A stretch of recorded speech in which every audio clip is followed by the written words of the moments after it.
Gostaria de estar saudando a todos meus amados e queridos irmãos, amigos e ouvintes da Palavra de Deus, com a gloriosa paz do Senhor Jesus. A Ele seja a honra, a glória e o louvor, e também a nossa gratidão por tudo quanto o Senhor tem feito em nossas vidas. Vou só ver aqui uma situação.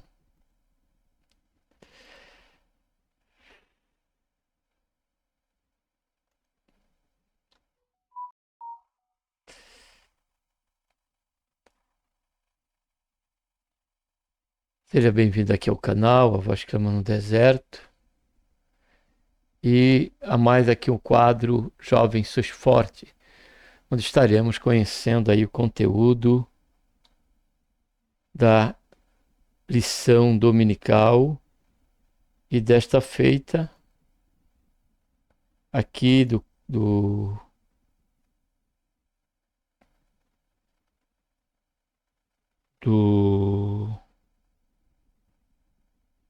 tá aparecendo o tema antes do coisa. Deixa eu só pegar aqui o tema central. Ele fugiu aqui a. Deixa eu ver aqui. Jovens fortes.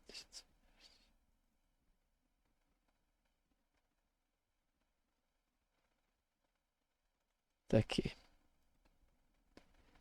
Tá aí, o tema central desse terceiro trimestre, né? A liberdade em Cristo, vivendo o verdadeiro evangelho, conforme a carta de Paulo aos Gálatas. E a lição, estaremos aqui conhecendo o conteúdo dessa feita, a lição número 2, o falso evangelho. Para tanto, vamos estar orando. Pai, em nome do Senhor Jesus, nos colocamos, Senhor, na tua santa e gloriosa presença. Pedimos, Pai, perdão dos nossos pecados que temos cometido. Queremos, Senhor, te agradecer por esta tão grande salvação, pelo nosso nome está escrito no livro da vida, pela esperança, Senhor, que temos de que a qualquer momento o Senhor deve buscar a cada um de nós, o teu povo, a tua igreja. Enquanto aqui estamos, o Senhor vai nos ajudando, vai nos abençoando, vai nos enchendo, Senhor, do teu Santo Espírito. Dá-nos, Senhor, direção. Abençoa aqui esse momento em que vamos estar conhecendo mais do conteúdo da lição dominical da classe dos jovens. Por isso pedimos a tua bênção sobre a vida de cada um deles. E que o Senhor venha resgatar muitos, Pai, tanto jovem como adolescente, Senhor, de uma vida sem compromisso, de uma vida sem colocar o Senhor em primeiro lugar. Faz isso, Pai. Vai salvando, vai libertando cada um deles, Pai, pois essa é a nossa oração, a nossa intercessão e a nossa gratidão, na certeza de que o Senhor há de ouvir a nossa súplica e a muito, Senhor, trazer para a tua santa e gloriosa presença. Faz isso, Senhor, também em nossas vidas, nós que já passamos desse período, mas estaremos aqui também para conhecer, juntamente com eles, esse conteúdo. Faz isso, Senhor, em nossas vidas. É o que nós pedimos, Pai, já te agradecemos por tudo. Em nome do Senhor Jesus. Amém.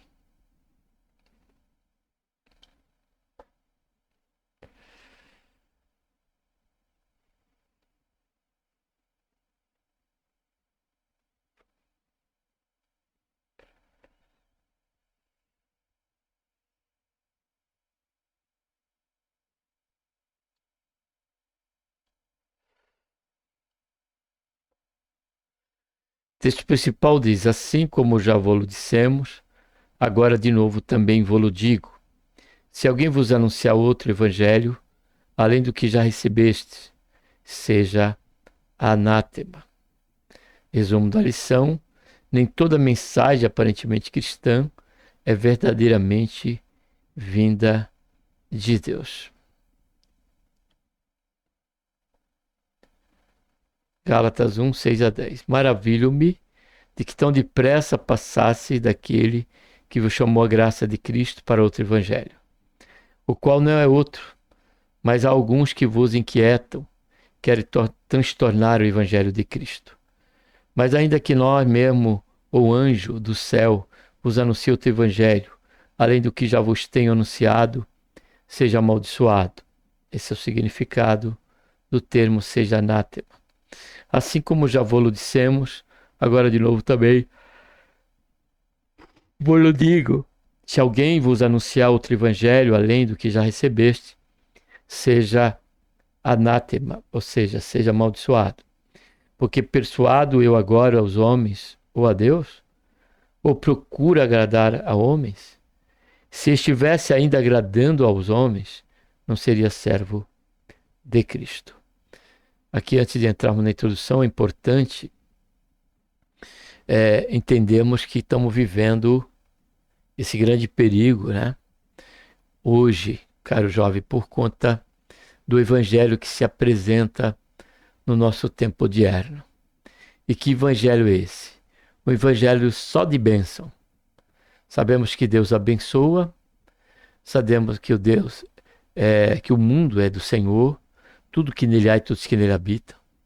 Então o Senhor tanto abaixa como exalta quem Ele quer e concede todas as bênçãos, sejam elas espirituais, sejam elas materiais, físicas, com respeito à saúde.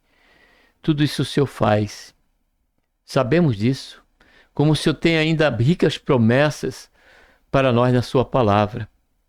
Porém, o Evangelho de nosso Senhor Jesus Cristo não é só isso.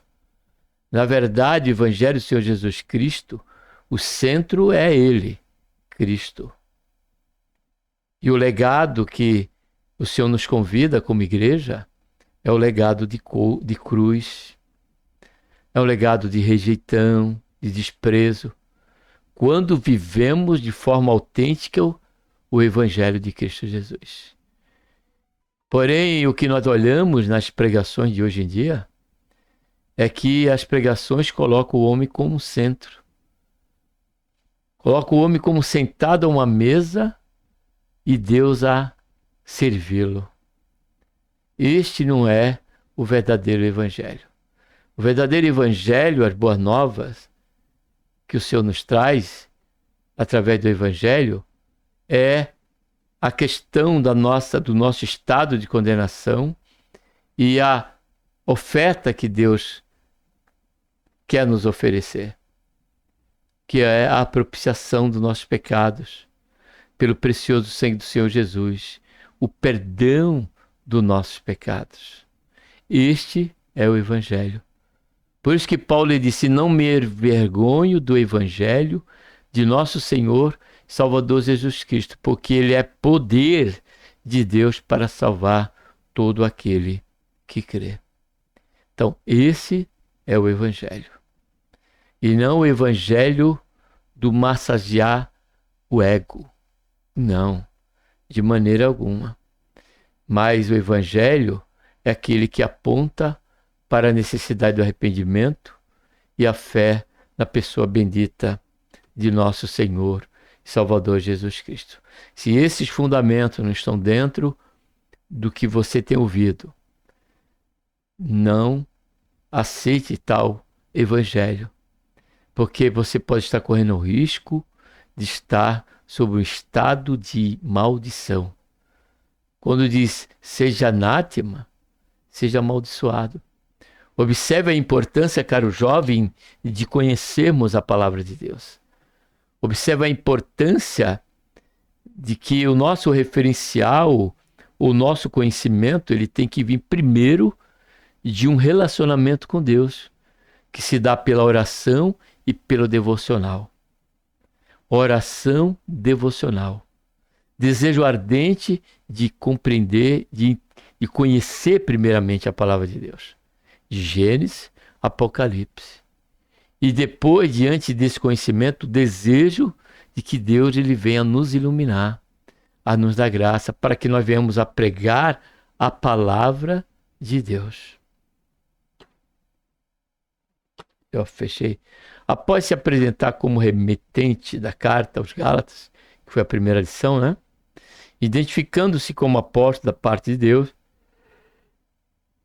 e mencionando que Jesus Cristo ressuscitou dentre os mortos, Paulo passa diretamente ao assunto que pretende tratar com os irmãos a incursão de ideias e práticas judaizantes na comunidade dos santos e as consequências dessas ideias na vida dos irmãos. Isso aqui que nós vamos estar tratando, esse conteúdo, caro jovem, é de suma importância. Porque a figura aqui do judaizante é a figura dos ministérios que querem que nós somamos a questão da nossa fé em Cristo com as obras. Tem um ditado, até um termo, um jargão muito bem usado, se usa muito na pregação, de que você e eu temos que estar preparado, como se essa condição viesse de nós. Estarmos preparados é estarmos em Cristo somente. É nele, em Cristo Jesus, que está o fundamento. O próprio apóstolo Paulo diz: nenhuma condenação há para os que estão em Cristo Jesus. Não é para os que estão na Igreja Batista. Não é para os que estão nas igrejas da Assembleia de Deus.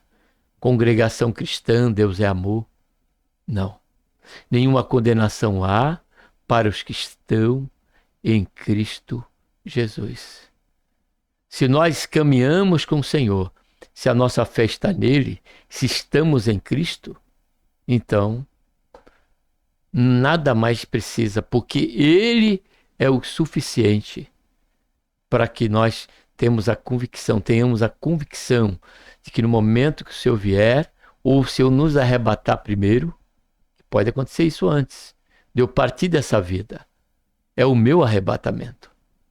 E nessa condição e desse momento, eu tenho que estar com esta fé firmado, melhor dizendo, nesta fé. E não nas obras que eu possa ter praticado, ou naquilo que eu venha praticar mediante esta fé.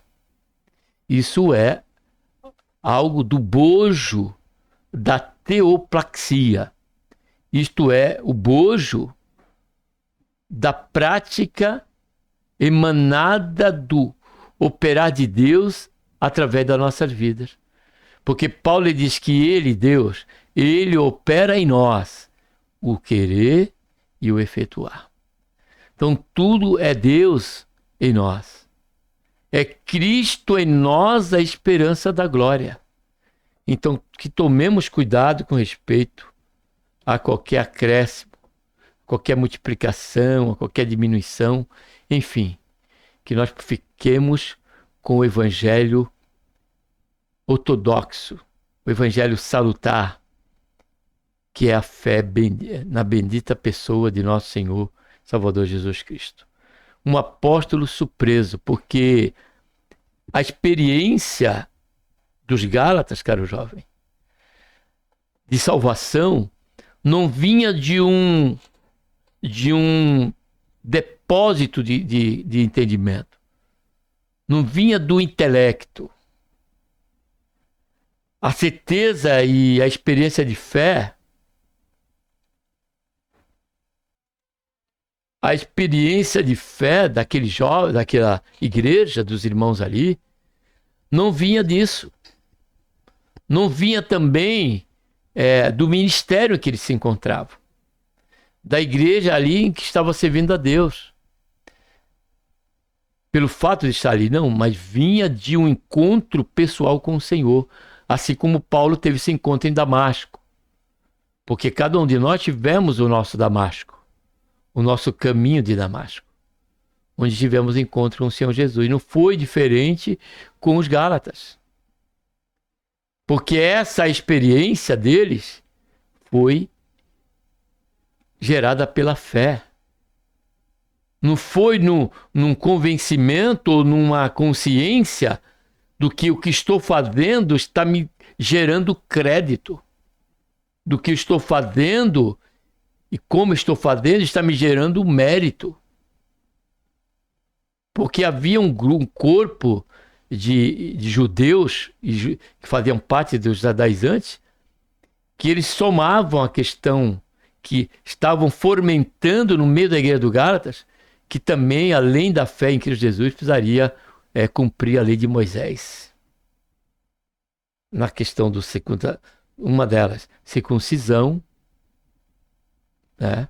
A guarda dos dias, como a guarda do sábado, e aí por diante.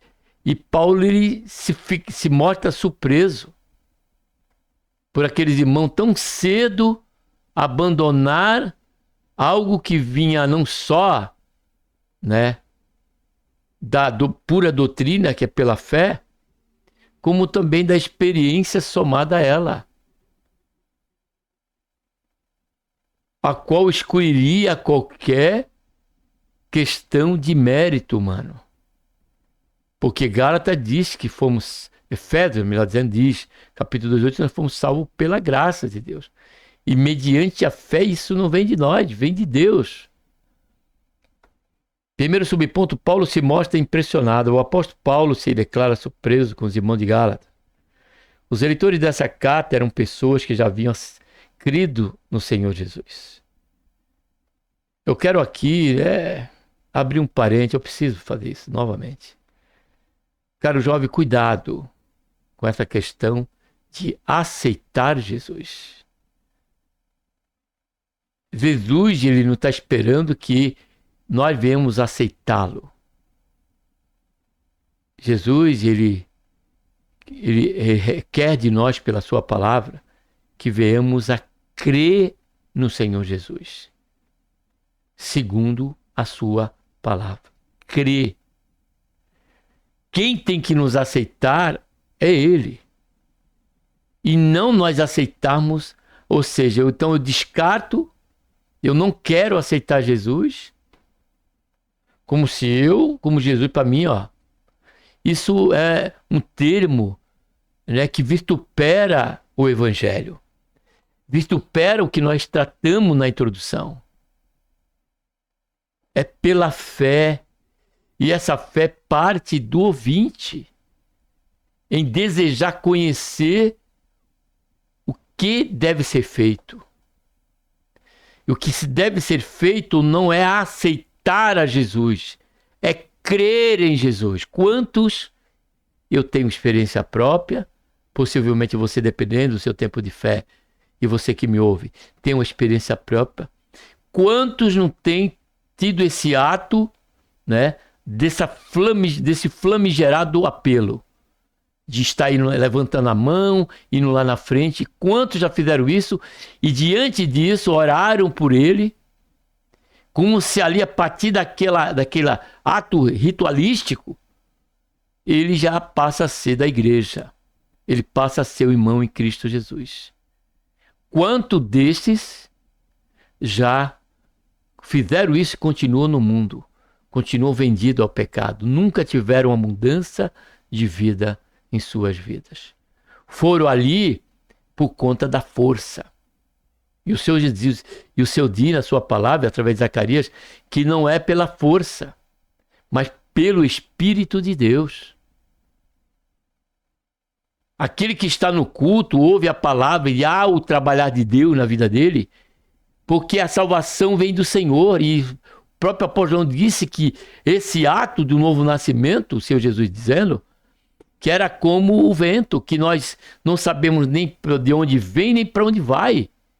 O momento desse agir de Deus no coração humano, gerando nele uma contrição, um quebrantamento para o arrependimento, nós não sabemos, e a Bíblia não tem base para, e otorgou à igreja essa questão de, através dessa liturgia, isso não é doutrina, de que chamar a pessoa à frente, ela vai ter, ali vai ser a pessoa que vai estar fazendo parte da Igreja Universal dos Santos. A Bíblia não nos ensina isso em momento algum. Não nos ensina isso em momento algum. Porque isso tem que partir dos que ouvem a palavra e não dos que pregam a palavra. O Senhor Jesus somente disse assim para os discípulos: ide por todo o mundo e pregai o evangelho a toda criatura. Aí é o que ele diz: aquela que crê será salva, aquela que crê e for batizada será salva. A que não crê será condenada. Ele não disse, olha, ide por todo mundo pregar o evangelho a toda criatura e oferecei a Jesus. Perguntai se ele quer aceitar a Jesus. E se aqueles que aceitarem e for batizados serão salvos. E os que não aceitarem serão condenados. Não, não está escrito isso. A nossa parte é pregar o evangelho. Agora o ato de crer, somente Deus é que vai agir, somente Deus sabe se é através de uma pregação, se é naquele primeiro culto, se é no segundo. Já queremos que aquela pessoa que foi convidada no primeiro culto seja salva. O que pode acontecer não só ali naquele momento, e aqui eu não descarto essa possibilidade, como também jamais antes disso. Mas também pode ser depois. Deus não outorgou à igreja, a qualquer ministério, o caráter de que essa liturgia, essa questão de apelo, ela venha ser um fator que vai determinar que aquela pessoa ela passe a fazer parte da igreja. Porque muitas pregações, observe bem, como está sendo banalizado esse famigerado apelo. Há muitos que pregam, estão falando a temática da pregação, do sermão, fala do Espírito Santo, fala de perseguição, fala de fidelidade, fala de tantos outros assuntos dentro do Velho Testamento, uma pregação totalmente fora de ser uma pregação cristocêntrica, porque ainda pode começar no Velho Testamento e acabar falando do Senhor Jesus e da salvação. Não fala nem sequer de pecado. E ao final do culto, da pregação, por simples fato de se cumprir um protocolo litúrgico, passa a perguntar se alguém naquele lugar, naquele momento, está ali e quer aceitar Jesus Cristo. Se nem se falou do nome de Jesus, pregações que nem se fala do nome de Jesus, pregação que nem se fala do pecado. Observe a pregação de João Batista. Observe a pregação do Senhor Jesus. Observe a pregação do apóstolo Paulo. Observe a pregação dos apóstolos. Quando era enviado, era arrependei-vos, pois é chegado o reino de Deus. É falar do inferno. É falar do perigo em que nós nos encontramos a parte da graça de Deus. A parte de nos voltarmos para Deus numa consciência de arrependimento da vida que levamos à parte de Deus como inimigo de Deus e nos arrepender e crer no Senhor Jesus Cristo como o nosso Salvador. É Ele que perdoa os nossos pecados. E nem fizeram nenhuma menção de tudo isso. E se faz o apelo. Hoje está tão banalizada essa questão que tem transmissões que manda escrever pelo chat: eu aceito Jesus. Eu quero aceitar Jesus. Pelo chat. Tamanha banalização que é feita com respeito à soteriologia, que agrada e que trata da salvação. Aqui eu quero fechar parênteses, caro jovem, e que você não se escandalize, mas que você realmente, que está aqui conosco e que ainda não é um jovem que se voltou para Deus, que está levando uma vida leviana, uma vida totalmente desassociada do temor de Deus, não continue a fazer isso, mas se arrependa dos seus pecados, se volte para Deus, pela fé em Cristo Jesus, nosso Senhor. Ore ao Senhor, peça perdão dos seus pecados, como todos nós fizemos, e Deus há de fazer a obra em sua vida de tal maneira que você terá no seu interior a confirmação, aí sim, de que você é filho de Deus. Porque a palavra de Deus diz que o Espírito Santo, ele nos convence de que nós somos filhos de Deus. Ele fala com o nosso espírito e nos convence e nos dá essa certeza. Fecho parênteses aqui. Então não é aceitar Jesus. As pessoas que haviam crido em Cristo Jesus já conheciam o Evangelho e já haviam experimentado o arrependimento e o perdão de pecado. Olha só, que nós comentamos no começo. Mas estavam trilhando uma rota não planejada por Deus. Ele escreve: maravilho-me que de tão depressa passaste daquele que vos chamou a graça de Cristo para outro evangelho. O espanto de Paulo não foi advindo de milagres acontecendo naquela igreja, ou de conversão de pagãos, ou mesmo por pessoas estarem sendo cheias do Espírito Santo. Não. Que é outro perigo, antes de continuarmos aqui, que é outro perigo. Hoje as igrejas, né, pentecostais, que eu sou pentecostal. Ser pentecostal é crer no agir, no poder de Deus. Nas promessas da questão do batismo com o Espírito Santo, do revestimento de poder, dos dons espirituais. Isso é ser um pentecostal, e eu sou pentecostal. Mas até as igrejas pentecostais, que deveriam ser assim, estão trocando a questão da empatia e o desejo de ver vidas salvas, de ter a salvação ali como o centro ali do caminhar da igreja, para ficar idolatrando a questão da língua estranha, a questão dos dons espirituais. Precisamos saber aquilatar, caro jovem, tudo isso. Mas não era isso aqui que Paulo estava se admirava, maravilhados, tão de perto. Mas era por conta dos próprios crentes que estavam recebendo ali, né, propostas totalmente desassociadas do fundamento escriturístico, do fundamento bíblico.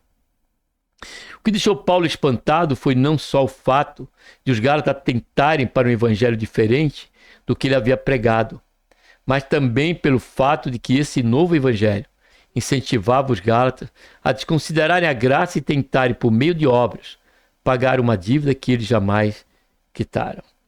Paulo destaca a expressão tão depressa para marcar não só a inconstância dos gálatas, mas também o pouco tempo que levaram para ser convencidos de uma outra doutrina. Não deve nos espantar que entre o povo de Deus haja pessoas que sejam atraídas por novos ensinos e que, com facilidade, se deixem levar por doutrinas que nada têm de respaldo na Escritura. A pouca firmeza no que tinham aprendido e a incapacidade de julgarem uma doutrina como errada nos serve de exemplo para que nos firmemos no exercício da verdade. Segundo subponto, da graça para a lei. Observe bem. A surpresa de Paulo se dá por causa da mudança que os gálatas fizeram, de passarem da graça de Deus para a lei de Moisés. Como isso se deu? Eles receberam um ensino em que, para que pudessem realmente serem salvos, deveriam ser circuncidados e seguir a lei dada aos hebreus por Deus. Bastou a porta se afastar do convívio daqueles irmãos, que logo eles deram crédito a outra pregação diferente da que haviam recebido originalmente. Como veremos, Paulo deixa implícito que a lei e a graça, em que pese ser expressões que remontam à história de Israel e o plano de salvação, possuem atribuições diferentes. Outro evangelho. A palavra outro, na língua portuguesa, é um pronome indefinido utilizado de forma ampla para designar algo ou alguma coisa que seja da mesma natureza, que seja semelhante ou que seja de outra natureza. Para definir o exato significado, precisaremos saber o contexto em que essa palavra está sendo usada. Na língua grega, a palavra outro tem duas percepções distintas, advindas igualmente de duas palavras apontadas: allos, que significa outro, da mesma espécie, e héteros, outro de outra espécie. Enquanto na primeira designação a opção apresentada é a de um objeto ou ser da mesma espécie, com possíveis variações, tais como um tigre e um leão, que mesmo sendo animais diferentes entre si, são felinos. Por sua vez, a palavra héteros, outro, de outra espécie, tais como um cão e um gato, são seres criados, mas diferentes entre si por serem de espécie diferente. Por isso Paulo comenta, para outro evangelho, o qual não é outro. É possível que hoje sintamos a mesma surpresa com que o apóstolo se deparou a saber da notícia da mudança daqueles irmãos. Isso aqui realmente acontece, né? Nós vemos aí irmãos sair do princípio da fé no Senhor Jesus e partir para um outro tipo de evangelho, um outro tipo de crença. E ficamos até admirados porque crenças que diminuem a Cristo, que ignoram tanto a Cristo como o Espírito Santo. Crenças e igrejas que até mesmo desacreditam do valor único e suficiente da cruz do Calvário, do sacrifício do Senhor Jesus na cruz do Calvário. E querem colocar mandamentos de homem para que se cumpra sobre uma concepção que assim então, a partir daí, aquele irmão, aquela irmã pode estar descansado, né, sobre a confiança de estar salvo. Quando, ao mesmo tempo, que, ou na verdade, estão sob o perigo de estar sob o estado de maldição, porque aqueles que ainda se encontram sobre o exercício da lei se encontram sobre a maldição, porque a lei, o que estava aliado à lei na história de Israel, a lei estava aliado à maldição. A pequena desobediência de uma lei no tempo da lei de Moisés, uma pequena que fosse quebra da lei, você já estava sob o perigo da maldição, sob o peso da maldição.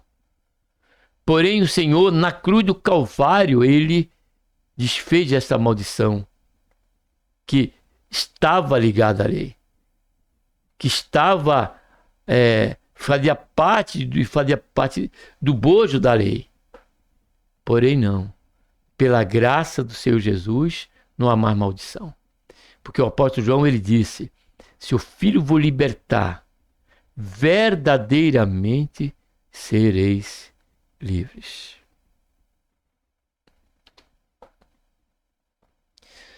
Mas mesmo em nossos dias é possível ver irmãos na fé sendo convencidos por doutrinas que não foram ensinadas com a correta interpretação do texto bíblico, dando ouvido a instruções que buscam acrescentar à palavra o que ela não diz.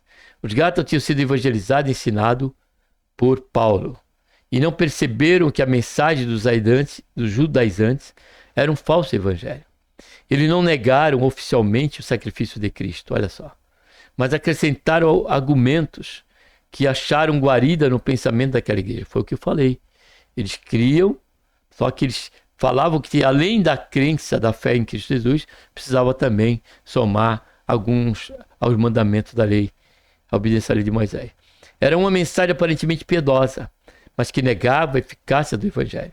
Por meio desse ensino, a graça de Deus estava sendo questionada, ou até mesmo questionada e minimizada, né? Porque não era o suficiente.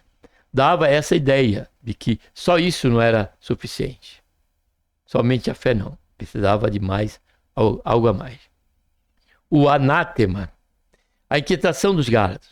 Um falso ensino tem a capacidade de deixar pessoas alvoroçadas e inquietas.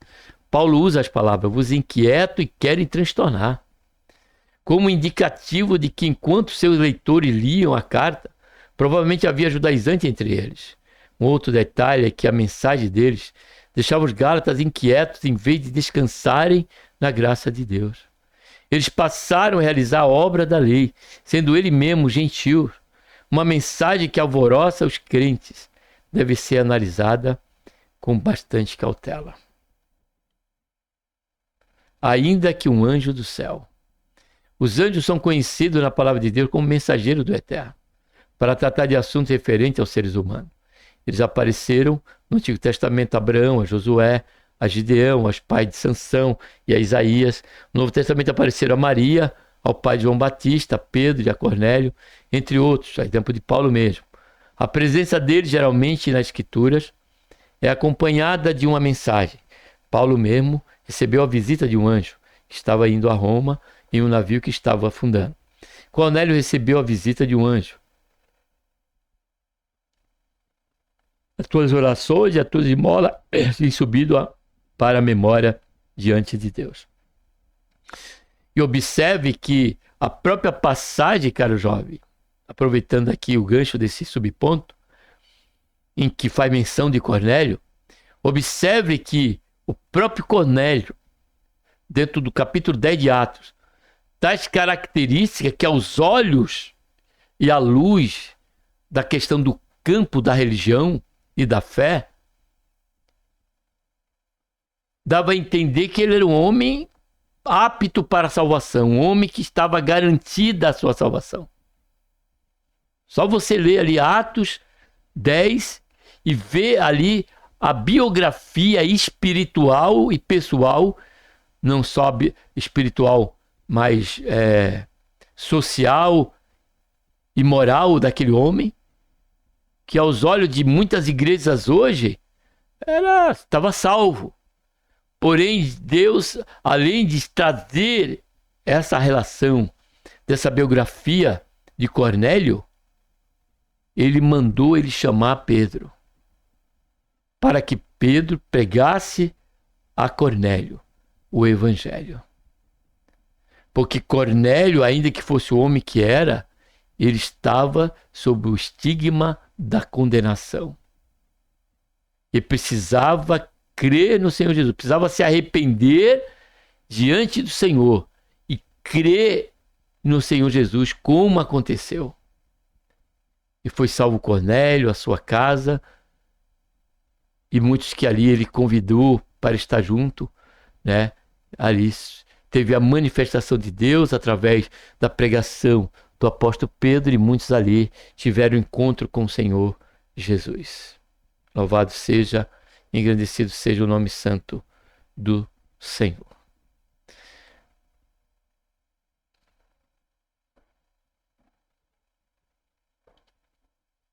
Então isso já mostra que não é pela obra, né? Procure por Pedro, olha só. O anjo não falou de Jesus ou do evangelho a Cornélio, mas lhe orientou a respeito de quem deveria chamar para ouvir a boa nova. Paulo deixa expresso que mesmo que um anjo, identificando-se como sendo enviado por Deus, venha apresentar uma mensagem diferente da sua, que seja considerado maldito. O apóstolo não teme usar esse adjetivo, pois sabe que a pureza do evangelho está em jogo naquelas igrejas. Porque é algo sério, amados. É falar da eternidade. Terceiro, anátema. A palavra anátema é oriunda do hebraico ere, e pode ter dois sentidos: algo devotado a uma divindade e ao mesmo tempo excluído da utilização humana, como relatado em Josué 6,17. Quando os despojos de Jericó deveriam ser separados para Deus, não podendo ser usados pelo israelita. Ordem que não foi seguida por Acã. Esse anátema foi tão sério que Acã e sua família pagaram o preço da ganância com a vida. Mas o segundo sentido é mais radical, pois representa anatematizo, colocar debaixo de uma maldição. Mesmo que um anjo viesse até ele e lhe ensinasse o evangelho, que fosse maldito, ou seja, amaldiçoado, condenado. Terceiro ponto, caminhando para o final: agradar aos homens ou a Deus. Repetindo a advertência, como o assunto é muito sério, Paulo repete a observação. Não poderia haver dúvida sobre a força das palavras paulinas, pois o assunto era grave. O apóstolo menciona uma segunda vez essa mesma condenação no versículo 9. A repetição desses dizeres nos mostra quão sério é deturpar os ensinos da palavra de Deus. O evangelho dos adelantes estava afastando os irmãos do verdadeiro e os encaminhando para uma vida de legalismo, onde o homem acredita que pode ajudar a Deus na salvação ou pode ele mesmo ser o seu salvador. Segundo subponto, o que agrada aos homens. Paulo não se preocupa em falar a palavra lisonjeira para deixar seus leitores confortáveis diante do que estava fazendo. Ele não estava tratando a respeito das boas práticas ou de um discurso protocolar, cabível. em certa ocasião, mais formais. Ele estava tratando a respeito da salvação da alma dos Gálatas. Os judaizantes bajulavam os gentios e com palavras doces os desviavam do caminho do Senhor. As palavras de Paulo poderiam soar como amargas, mas era o remédio que os Gálatas deveriam tomar. E terceiro subponto, o que agrada a Deus. Como veremos, a preocupação de Paulo é agradar ao Senhor. Por isso escreve a carta aos Gálatas. Se fosse para agradar os homens, ele poderia deixar a situação nas igrejas da Gálata correr sem qualquer interferência. O tempo certamente iria mudar o cenário, ou piorar a situação. Mas ele entendeu que deveria ter uma participação ativa no resgate dos Gálatas. Paulo nem estava na Galácia e poderia deixar o problema de lado, mas resolveu tratar o assunto a fim de que os irmãos não se perdessem. A obediência ao verdadeiro evangelho agrada a Deus. Então, o terceiro subponto, vamos acabar de ler, preservar a doutrina bíblica de Deus que recebemos, estudar e estar atento para discernir quando um falso ensino tenta entrar na congregação, também agrada a Deus. Viver pela fé e não pelas nossas próprias obras, também agrada a Deus. Algo que deve ser observado é a deturpação dos falsos mestres.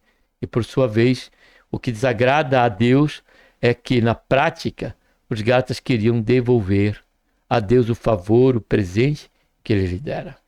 Ele lhe entregara a salvação pela graça. Eles queriam retribuir o favor divino por meio de uma vida que se baseava em obras humanas. Então, esse capítulo 3, ele nos deixa o alerta para que nós não venhamos a nos calar. Mas onde houver o perigo de um irmão estar sendo influenciado por algum falso ensino, e tendo nós esta condição de fazer como Paulo tinha com Gálatas, que nós possamos falar do amor de Deus. Possamos falar à luz da Bíblia, trazer aquele irmão a elucidação daquele engano dele, em que ele tem cogitado e tem alimentado em seu coração, e apontando o verdadeiro caminho. Segundo aquela situação, segundo aquele pormenor, que seja que ele esteja se desviando. Não podemos esquecer, caro jovem, que um pouco de fermento leveda toda a massa. Então, que possamos estar comprometidos com a palavra de Deus, que isso agrada a Deus. Com o ensino, com o estudo, como vimos, que isso agrada a Deus.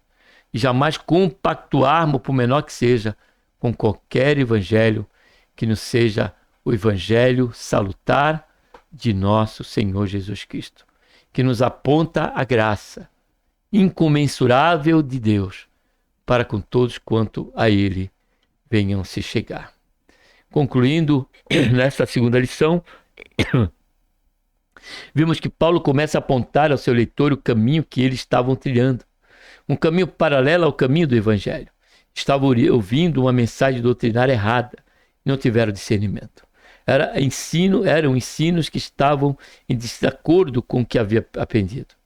Paulo os exorta que, ainda que um ser angelical viesse do céu com uma mensagem parecida, eles não deveriam aceitar.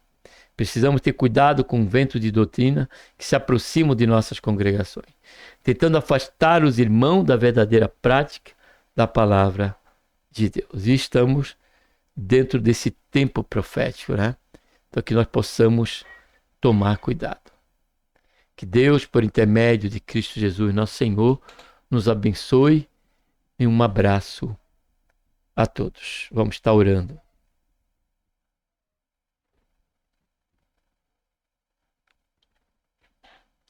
Pai, em nome do Senhor Jesus, nos colocamos, Senhor, na tua santa e gloriosa presença, pedimos perdão pelos nossos pecados e queremos, Senhor, te agradecer por esta tão grande salvação e te agradecer por este momento, por este conteúdo, Pai, enriquecedor e que nos traz um alerta para que nós venhamos a vigiar, Senhor, quanto a tudo que se falar e que se proclamar a respeito da tua palavra. Que o Senhor venha nos dar discernimento, que o Senhor venha nos dar graça, Senhor, nos proteger dos ardis, desses ardis, sendo ele do homem, proveniente de uma mente corrompida, ou seja, oriundo do Senhor, de Satanás. Dai-nos vitória, Pai, e nos faz fiel em tudo, Senhor, na tua palavra. Nos ajuda, é o que nós pedimos, Pai, e já te agradecemos por tudo em nome, Senhor Jesus. Amém.